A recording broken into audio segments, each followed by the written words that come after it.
Melbourne's brought out its best weather and I brought out my best outfit to match this. This is the 2023 Mazda CX-8. This specifically is the Touring Active model, and this one here is going to be one of the more popular sellers that Mazda will see with its CX-8 range. Most people will pick a Touring or Touring Active model like this. So that's why I've picked this to show you all the updates this car's gone through for 2023. And I'll also discuss what else has been updated for the CX-8 range. But first, let's walk through what's changed on this car. So as for the major changes on the outside, we're getting these new daytime running lights, which sort of go in line with the other Mazda SUVs that've seen an update, and they actually look quite good. And they also have an adaptive front lighting system set up here as well. Moving along the side, we're getting these 19-inch wheels for this Touring Active model. And then this Touring Active model only comes with a twin-turbo 4-cylinder diesel that's paired up to an all-wheel drive setup. If you want any petrol motors and all-wheel drive, you can't. Mazda will only allow you to get an all-wheel drive setup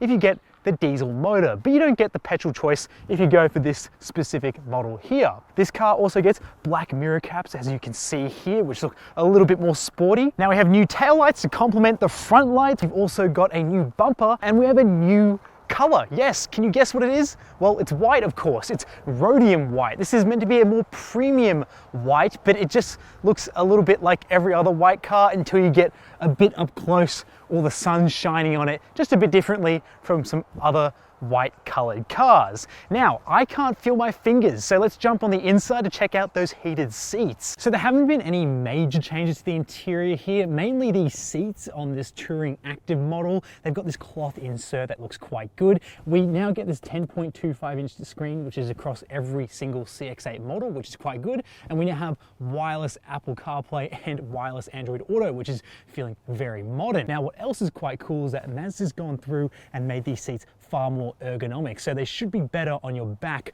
on long trips, which is really quite nice. And having spent some time in here already, it's a really nice cabin. So what's cool is that these doors still open at 90 degrees to the car, so it's a nice wide opening to jump in. And yes, the rear seats are heated, but just on these outer two. Now we do have a nice big center armrest, which does have some USB Type A ports in there, which is also nicely carpeted. I have plenty of knee room, still plenty of feet room, plenty of headroom. Great for taller adults here in the second row. And we also have these cloth inserts like we do on those front seats. And then this car does have a third row, and if you need to get into the back, you have a button here which easily folds these seats down and you can push them forward, so even adults can climb into the back with no problems. So you can go between normal and off-road. So off-road isn't really for going rock crawling or anything like that. Instead, it's for situations like this where we're driving on a bit of a gravel road. Back into normal mode using the Mazda Intelligent Shifter, which is basically just a fancy name for a drive mode.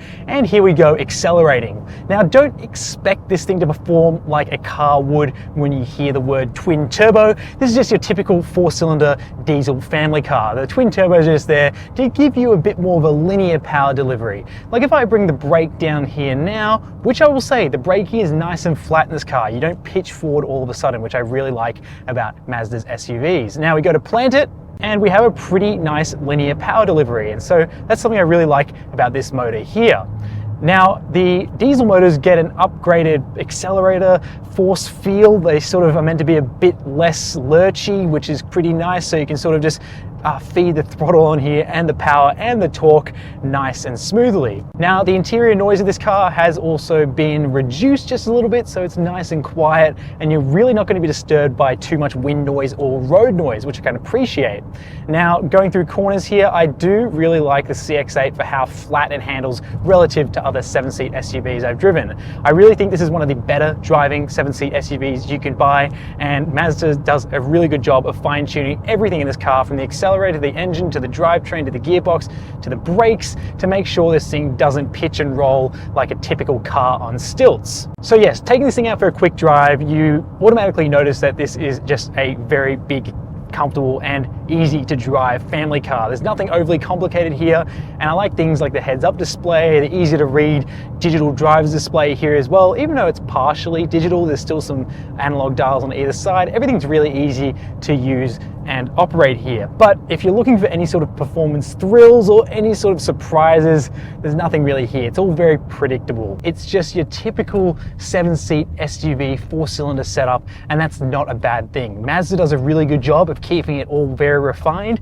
and it does feel really nice to drive out on the open road. But it's not going to be anything too incredible or too life-changing if that's what you're looking for when you're shopping between the old CX-8 and the new CX-8. Now, you can spend over $70,000 on a 2023 Mazda CX-8, but personally, I don't think that's necessary. I think this touring active model would be my personal pick out of the entire CX-8 range. Unless you like how other CX-8s look and you're happy to spend more money, or you need a petrol CX-8, I'd go out and grab this for between $50,000 to $60,000. If you are shopping between an older one and a new one, definitely would say if your budget allows it, go for the new one, because these updates, even though they're small, do make a bit of a difference when you're driving and owning this thing. Thank you so much for watching. My name's Cameron. I'm out here in Melbourne with Mazda for the launch of the 2023 Mazda CX-8, and I'll see you in the next one.